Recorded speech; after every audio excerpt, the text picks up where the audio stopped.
What happens if you get shot by a Toon Gun as a living character? You have a Toon explosion inside you. That could be a good thing. I mean, if you're a sober person, you might become funny and happy, and if not, well, death by Toon. Who Framed Roger Rabbit was a very important film to me. I always love animation, and the animation is amazing. The acting is amazing. Bob Hoskins is acting to a green screen character that didn't exist, and there was no green screen. Nobody really had done that before. And it was the first time also we saw 2D characters with 3D shading, and that's why Jessica Rabbit was so three-dimensional that everybody was like, wow. She had the sparkly dress. That's right. There were like highlights on it. It was a huge technical achievement. What's interesting about this gun is this is one of the first actual movie props that I bought. Oh, yeah. And I got it from a guy who worked for ILM and was a big wig at the time. And I got it from him in the early days of eBay before it was eBay. When I saw this thing online, I was like, holy cow. This is supposed to be in the movie. This is the one that Bob Hoskins opens the case. That's what I was told. It was gifted to him by George Lucas when he retired from the company. And did it come with a case? It came with the display case. Not the case from the movie. No, it did not come with the case from the movie. For some reason I get anxious of it being pointed at me. It's supposed to be resin, right? This is resin, yes. So it's heavy? It's fairly heavy. It doesn't look like it would be heavy. Yeah, it's Yeah, it looks like a cartoon. Mm-hmm. It's weird though, because it's so pristine, it's so perfect. It doesn't have one single. Yeah, I'm just gonna look at the lines to see how it was painted. All right, so you can see the pencil, the marks where the tape laying down. What, for masking? For masking, yeah, for masking. Right. It does feel weird having the barrel pointed at my face, even though it's completely not it a does real feel gun. weird. So if this was molded, it'd be molded in two parts. There'd be a seam line all the way across. Right. Yeah, you can see one. See, you can see behind it. The, You can see it here underneath, where it'd be harder behind the trigger. Here all the way. You can see it here. You can see it wherever it'd be hard to sand. Right. That's where the seam line is. In the corners, yeah, the behind corners, things. probably like inside that. the trigger. Yeah, Inside the trigger, inside the hammer.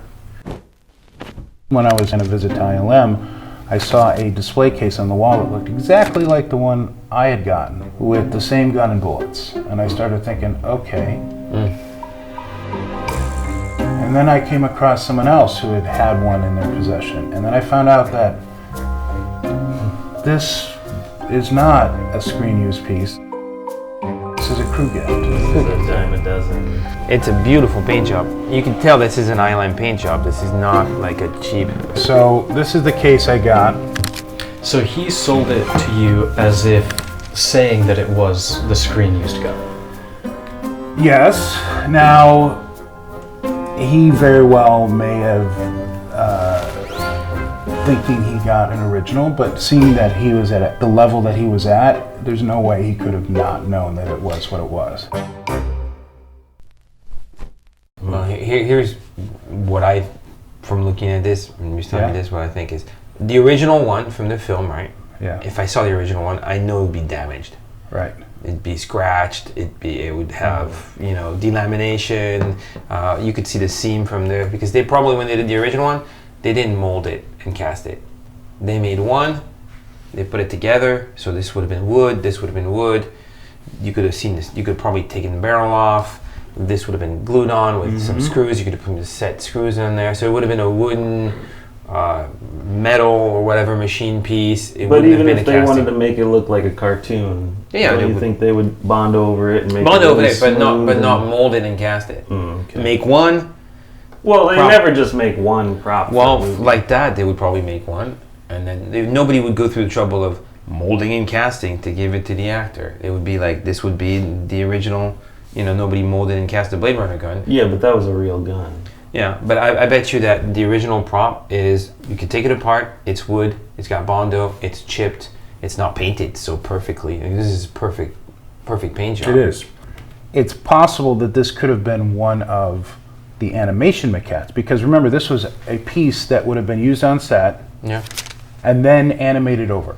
Because what you see in the film is not a physical gun, it's an animated piece. Right. So at no point do you see this gun in the movie. This would have been the gun underlaying the animation, basically. Yeah, that's what I thought I was getting. Something that you can see if you go really slowly, frame by frame.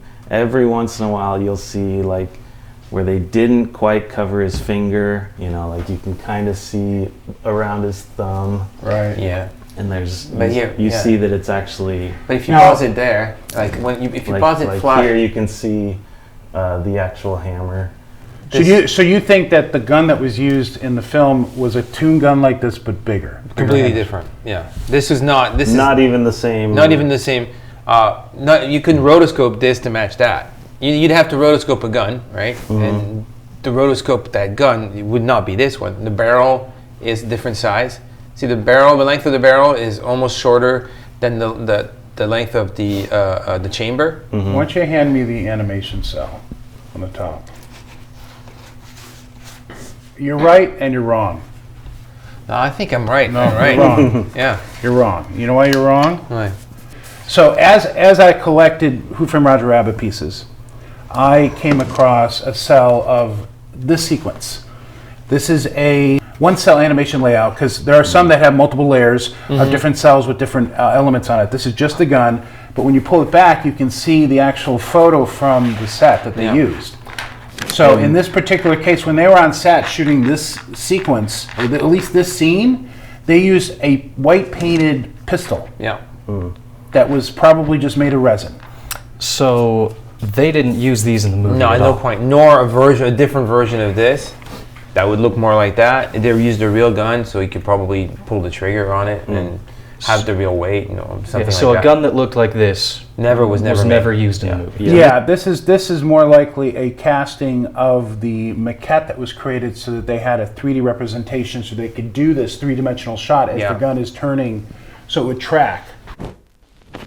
So the guy that sold you this was higher up at ILM, so he should have known that this wasn't used in the That's right. sequence at all. I mean, he was running ILM at the time, which was involved in the visual effects of this film. So he sold it to you as if it was the gun in the shot, even though there is no gun in the shot. So Right. he ripped you off, essentially. It certainly seems like that. A Toon Gun came up for sale from a prop store, and I don't know what collection it came from. But it actually, Carson, if you can grab it, it's right over there. It came with the screen use box. Oh, with was the in. screen use box. Yes. Oh, and you got it. And I have it. And we have it here. Oh, so when you're saying that label was animated, we'll find out if it was. Holy shit! So sorry. Interesting. So, like you said that if this was the real one, that it'd be able to be taken apart, that it would be made out of wood, that you would see. But you don't see that, so it does look like a similar build. me see. But there are some slight differences in the hammer and everything. Oh. It's much lighter. Much lighter. So this is wood. Yeah. It's not resin. It's wood, and when you touch it, you have that hollow sound to it. And let me see. And there's a pin for the hammer. So there is a. I think this might be the original master for this. It very well might be. Yeah. And let's see. There's a seam line. There's no seam line, and there's paint chips off of it, and you can tell that it's wood. And there's a pin here Careful, for this. the hammer may fall out. So yeah, and it's wood. It's a wooden. And look, let's see if I measure. Can you give me the calipers again? Yeah. So this is the original wooden one with the pin, no seam line, with the Bondo on it. And then if we measure this, yep, 0.7, 0.685. Yeah, move that, boss. 0.685, so 1.5% shrinkage. This is original. This is a casting off of this guy with a seam line. So you have the original, which is probably the lighting stand-in That was in the box. That's right. So this is the original gun, and you can see also the big difference is that if I'm going to mold something, I don't want an undercut. Right. So I would fill the nozzle, and I would fill all these. Right. So now look at this. If I grab this one, and I measure the depth of the nozzle, right there, I get 0.4 inches. And if I measure this depth, right, Way I deeper. get 1.1. Wow. So this got stuffed with clay, molded.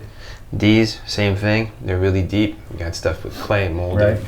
This is the And original. the hammer hole is filled on this, where all it is this, not on yeah. that one. And you can see on this, you can see the paint chipping off Bondo. And the other thing that's really clear, it's a different color match. Yeah, it is. So we think that this one is a maquette, or the lighting stand-in, or what? No, I mean, it's the one they made for the movie to be on the set in the box as a reference for everything. It's the Toon Gun. The Master, they only made one, and it was in the box on set, and the animators drew on top of it, you know, and it was probably used a bunch of times.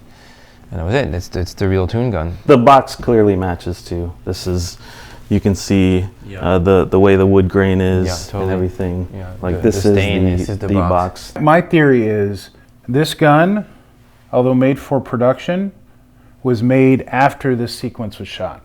I think that they did not have this on set. They shot with the actual gun and a version of this box that was half the depth.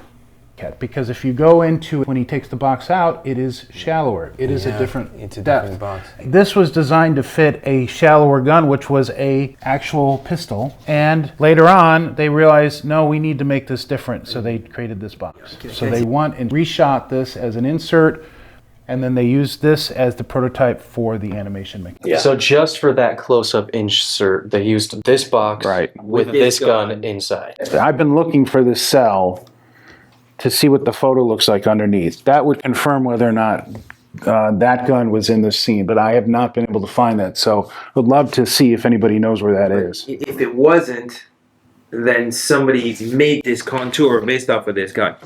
So this gun was made first, and then this was cut out To fit on that. a jig to fit this gun. Yeah. So there would be no reason why this gun wouldn't be in here Right. when they shot it. Why? Because this gun was made first, this was made second.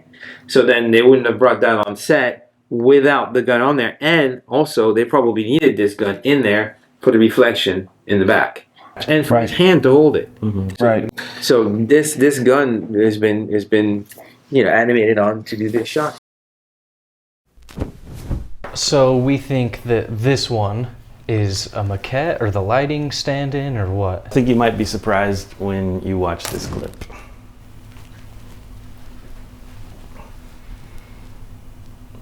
That looks like a real gun. Mm-hmm. That is a real gun. But look at him. He turns around. It's clearly a gun that he's holding in his hand, and so is hers. Huh. And so is his. They use real guns in this scene, or prop guns. And look at how small. You know how his fingers wrap around the barrel. See, that's the gun, and he can't. And you see, his thumb can't reach The hammer. the hammer. This is the gun. Well, that's really interesting. Now, that could be this gun, or that could be another gun. Yes, but look, if you look, you can't see. No, there's no anything hole. there. Yeah. The one It's just finger what on we were top. talking about earlier. Exactly. That's wild. So throughout that sequence, was there anything that you can screen match to from this Not gun? that I could see. Yeah. Look at that. And again, it may have been repainted before they did the close-up, like for the insert shot. Not that that was necessary because they animated over it, but you're confident that this gun is that gun, just with a different paint job. not confident. But we're not confident. It's a theory.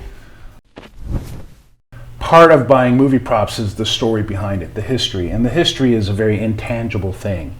And it can be misrepresented, intentionally or otherwise, right? I mean, it's very possible the person I bought this piece from didn't know what it was. But I basically got into screen use movie props through this piece.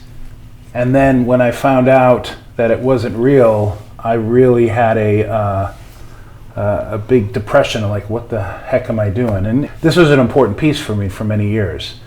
As much as you know about a piece that you believe on non-empirical evidence, on information, there's always new things you can find out that could make it better or make it worse. When you buy a piece, it's up to you to do the research, and there are people out there that will try and take advantage of you. And you know what? It's all on the box. Look what it says. Veritas. Veritas. The truth. The truth. You never stop learning about this stuff. It's fun and frustrating all at the same time. The diving into the truth of this stuff is part of the excitement.